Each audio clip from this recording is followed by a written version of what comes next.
नमस्कार मंडळी, महाशिवरात्री म्हणजे महादेवाच्या उपासनेचा सर्वात मोठा उत्सव। आपण सर्वजण महादेवाला प्रसन्न करण्यासाठी बेलपत्र, दूध आणि जल अर्पण करतो। पण तुम्हाला माहीत आहे का, शिवपुराणानुसार अशा काही वस्तू आहेत ज्या महादेवाला अर्पण केल्यास पुण्य मिळण्याऐवजी दोष लागू शकतो। हो, तुम्ही बरोबर ऐकलेत। आजच्या व्हिडिओमध्ये आपण अशा 5 गोष्टींविषयी जाणून घेणार आहोत ज्या महादेवाला चुकूनही अर्पण करू नका। त्यासाठी व्हिडिओ शेवटपर्यंत नक्की पहा, कारण 5वी गोष्ट आपण रोजच्या पूजेत सर्रास वापरतो। पहिली वस्तू आहे केतकीचे फुलं। शास्त्रानुसार ब्रह्मदेवाच्या एका खोट्या साक्षीत साथ दिल्यामुळे भगवान शंकरांनी केतकीच्या फुलाला आपल्या पूजेतून कायमचे वर्ज्य केले आहे। म्हणून चुकीनेही शिवलिंगावर केतकीचे फुलं वाहू नका। दुसरी वस्तू म्हणजे तुळस।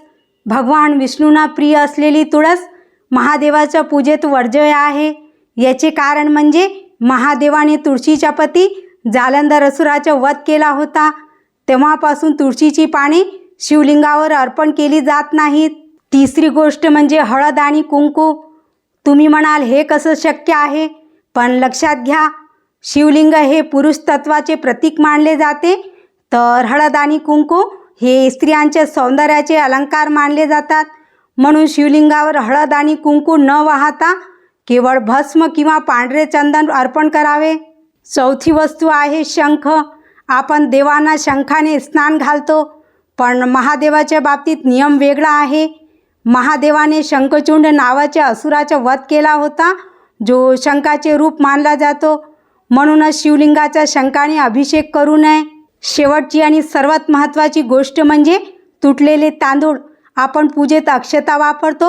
अक्षता या शब्दाचा अर्थ जे तुटलेले नाही असा होतो। महादेवाला पूर्णताचे प्रतीक मानले जाते, म्हणून त्यांना अर्पण केलेले तांदूळ कधीही अखंड असावेत, तुटलेले नसावेत।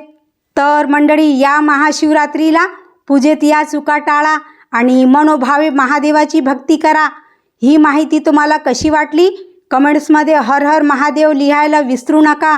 आणि हा व्हिडिओ आपल्या मित्रपरिवारांसोबत नक्की शेअर करा, जेणेकरून त्यांच्याकडून ही चूक होणार नाही। अशा धार्मिक आणि आध्यात्मिक माहितीसाठी आपल्या चॅनलला नक्की सबस्क्राईब करा। धन्यवाद।